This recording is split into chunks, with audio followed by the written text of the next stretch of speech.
위스키에 얼음 넣고 마시는 거, 온더락스. 그 문화를 퍼뜨린 게 일본이에요. 물론 그전에 전혀 없지는 않았어요. 근데 이거를 퍼뜨렸고요. 또 하나,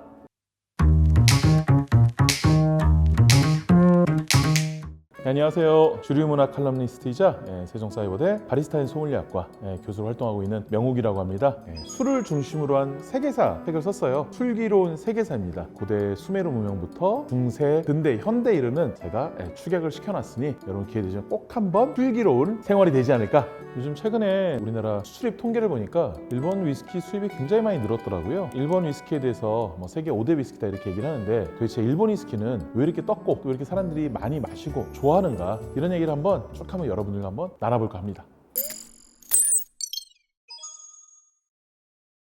위스키란 무엇인가? 스코틀랜드에서는요, 메가로 발효를 해야 되고 증류를 해서 오크통에 3년 이상을 숙성을 해야 됩니다. 자, 그럼 유럽 기준은 뭐냐? 곡물을 발화시켜서 곡주를 나무통에 3년 이상 숙성시키면 돼요. 자, 이 뜻은 뭐냐면 나라별로 다 기준이 다릅니다. 우리나라는 나무통에서 1년 이상 숙성시키면 돼요. 일본 위스키 시작은 언제 했냐? 그 일본이 개항을 했을 때 흑선이라 그래서 미국에서 페리 제독이 지금의 동경 밑인 이즈반도 쪽으로 오면서 무력으로 일본을 개항을 시켜요. 그때에 최초로 들어왔다라는 그런 기록이 있고요. 본격적으로 만들기 시작한 것은 1920년대 후반입니다. 당시에 사케 양조장집 아들내미인 타케츠루 마사타카라는 사람이 스코틀랜드 가서 위스키를 공부해서 오죠. 공부를 좋아하는 사람이었어요. 그리고 굉장히 연구가였어요. 그러니까 위스키 증류소에 딸내미도 함께 들어가서 또 결혼합니다. 이 사람이 이렇게 스코틀랜드에서 공부를 잘하고 전문 지식인으로 이름을 조금씩 날리고 있자 사업가가 한 명 붙습니다. 같이 한번 위스키 양조를 만들어보자. 토리 신지로라는 사람이 있어요. 이 사람 원래 유통을 하던 사람이었습니다. 와인 유통, 위스키 증류소죠. 증류소를 만드는데 그게 어디냐? 지금의 오사카와 이제 교토 사이에 있는 야마자키라는 곳이었어요.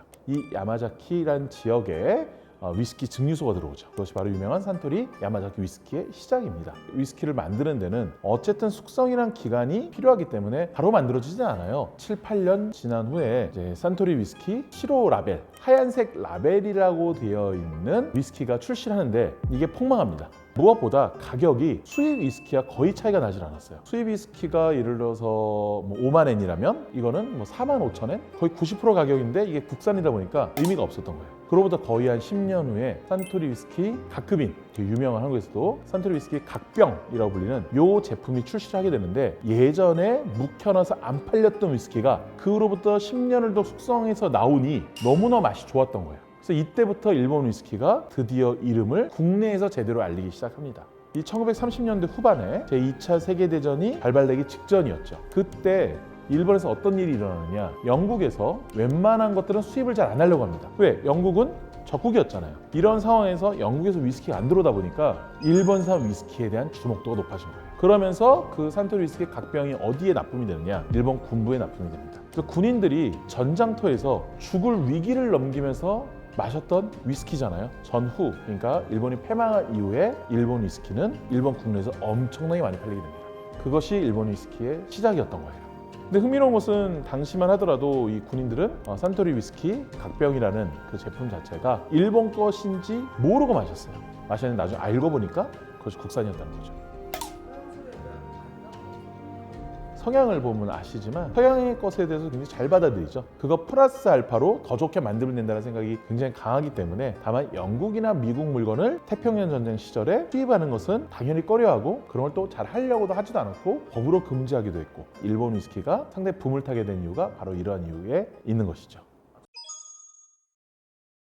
일단은 그 일본 위스키가 사람들이 맛있다고 얘기하는 부분 중에 여러 가지가 있는데 스코틀랜드와 좀 다른 부분은 스코틀랜드는 이 증류소에서 원액을 받았다가 이 증류소 원액을 받다가 다양한 증류소 원액을 받다가 그걸 블렌딩해서 판매를 했어요. 원액을 좀 잘 못 만들거나 내 스타일의 원액이 좀 아니다 하더라도 다른 것과 섞이니까 아무래도 정체성이 좀 낮았거든요. 일본은 그런 게 없었던 거예요. 오직 자기네 증류소에서 만든 자기네 위스키가 되는 거죠. 확고한 자신들의 철학이 생긴 게 하나가 있고요. 두 번째는 일본 위스키들이 전체적으로 위스키도 결국은 이제 물을 넣어서 도수를 맞추는데 대부분 유럽에 상당히 연수예요.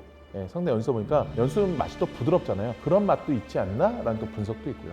또 하나는 사계절이 뚜렷하면 뚜렷할수록 알코올의 증발량이 좀 많아집니다. 알코올의 증발량이 많아진다는 뜻은 뭐냐면은 스코틀랜드 같은 경우는 숙성할 때 1년에 한 1, 2%만 증발이 된다면 일본은 이거보다 뭐 3, 4배 정도가 높아지기도 하고 많아지기도 하는 거예요. 근데 알코올이 많이 증발되고 풍미는 더 빨리 응축이 되는 거죠. 즉 예전에는 알코올이 빨리 증발된다고 하는데 요즘 어떻게 보냐, 숙성이 더 빨리 진행된다고 봐요. 이런 걸 가지고 스코틀랜드 10년과 일본의 10년 숙성은 맛이 완전 다른 거죠. 일본의 위스키 숙성은 스코틀랜드보다 2배, 3배나 더 빠를 수 있다고 보는 거예요. 누가 더 맛이 좋냐 했었을 때 일본 위스키가 더 맛있다라고 얘기할 수 있는 주장의 근거가 생긴다는 거죠. 물론 사람마다 다릅니다만 그런 식으로 보기도 한다는 거예요.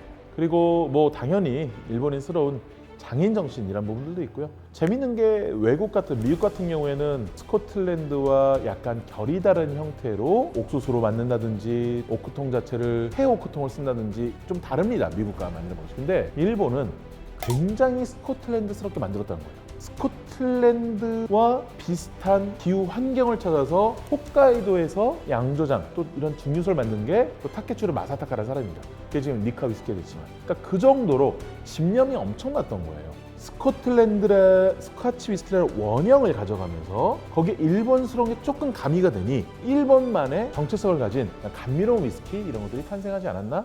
여기 또 보고 있습니다. 예.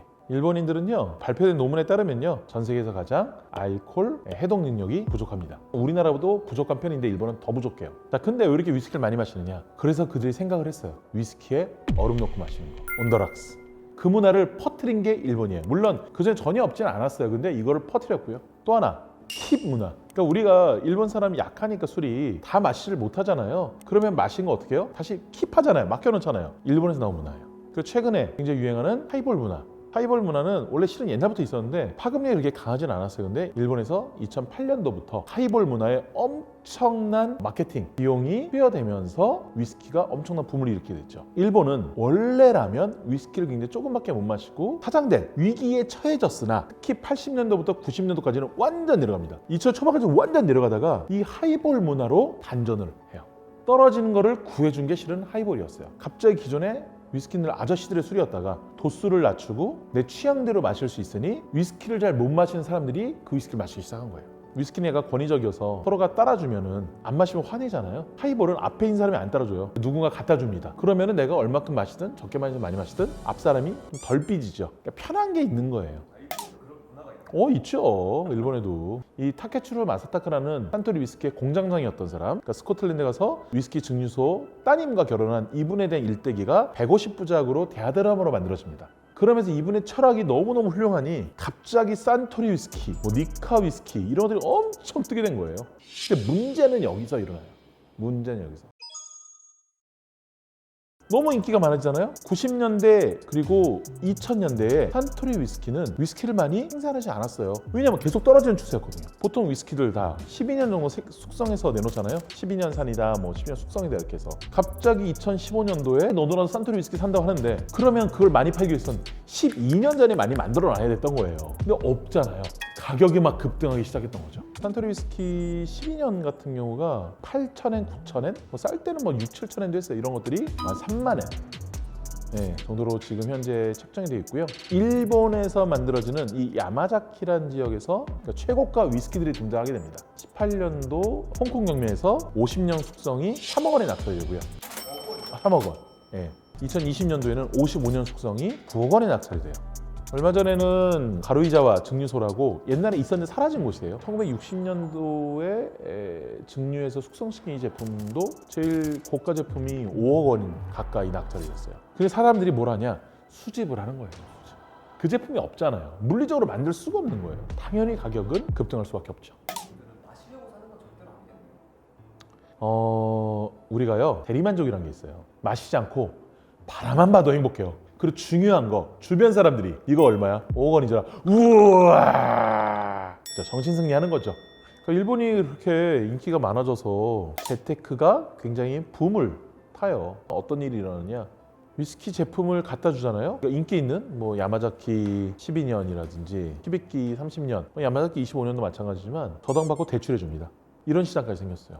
우리가 매일 변하는 게 있죠. 뭐 환율도 변하지만 실은 주가가 있어요. 마찬가지로 위스키도 오늘의 위스키 가격이 나온 거예요. 오늘 이 위스키는 가격이 얼마입니다. 시가가 된 거예요. 위스키 자체가. 약간 현금과 같고 약간 자산과 같은 유동성 있는 자산과 같은 이런 구조로 바뀌어가는 모습을 보여준 것이 또 일본 위스키의 모습이기도 합니다. 최근 원래는 이 2010년도 전까지만 하더라도 위스키는 재테크용으로 그렇게 인기가 많지는 않았어요. 오히려 와인이 훨씬 더 인기가 많았어요. 그런데 이 위스키가 갑자기 뜨면서 위스키에 대한 관심도 집중하면서 연평균으로 했었을 때의 수집 품목, 희귀 위스키라고 부르는데 희귀 위스키가 대부분 이제 30년 이상 숙성된 그런 제품들이거든요. 이런 위스키에 대해서는 평균으로 500% 이상만 오르고 했었어요. 찍어낼 수도 없고 만들려면 30년 전에 나온 위스키를 만들려면 30년 기다려야 됩니다. 그러니까 한국은 고급 주류 시장이 발달하지 못했잖아요. 한국은 가격에 세금이 붙는 종가세를 적용했기 때문이에요. 원재료의 값이 오르면 오를수록 세금도 커진다는 거예요. 근데 원재료를 좋은 걸 쓰면은 그리고 오랫동안 숙성하면은 여기에 수많은 비용이 따라 붙겠죠. 이걸 고스란히 또 추가로 세금을 또 더 내야 되는 거예요. 그러면 가격 경쟁력이 어떻게 되겠어요? 무조건 떨어질 수밖에 없죠. 네, 이런 걸 종가세라고 합니다. 외국에서 위스키 사오면은 한국에서 거의 160% 정도 세금을 내야 되거든요. 그러니까 우리가 사온 원가가 20만 원이라 했었을 때 우리가 인천공항에서 관세 내고 주세 내고 주세 또 교육세라는 거 붙어요. 부가가치세까지 내면은 156%가 돼요. 그런데 일본은 어떻게 하느냐? 가격에 세금을 묻지 않고 양의 세금을 묻습니다. 그럼 내가 아무리 좋은 또 비싼 원재료를 사용하더라도 그것에 따라서 주세가 올라갈 일은 없는 거예요. 좋은 제품을 시장에 내놨을 때 가격 경쟁력이 떨어질 일이 적은 거죠. 사람들이 다양한 방법으로 많이 만들었던 것이고 우리나라는 가격이 원재료가 싸고 숙성도 하지 않고 최대한 비용을 다 없애고 철저한 효율 중심으로 만들어야만 가격 경쟁력이 생겼기 때문에 한국은 초록색병 소주가 우리나라 시장을 꽉 잡은 것이고요. 그래 봐야 몇십 년이 안 됐어요. 일본 위스키도 제2차 세계대전 당시에 영국으로부터 위스키 수입 금지하면서 그러면서 일본 위스키가 떴던 것이고 인내의 시간, 이 연단의 시간을 통해서 지금처럼 커진 것이지 그 시간이 그렇게 길지 않습니다. 처음부터 훌륭했던 건 없어요. 우리도 지금부터 하면은 얼마든지 잘 만들 수 있습니다. 앞으로 오히려 우리에게 더 기회가 있다. 우리나라는 그런 위스키를 만들었습니다. 만들었었죠. 1980년도에.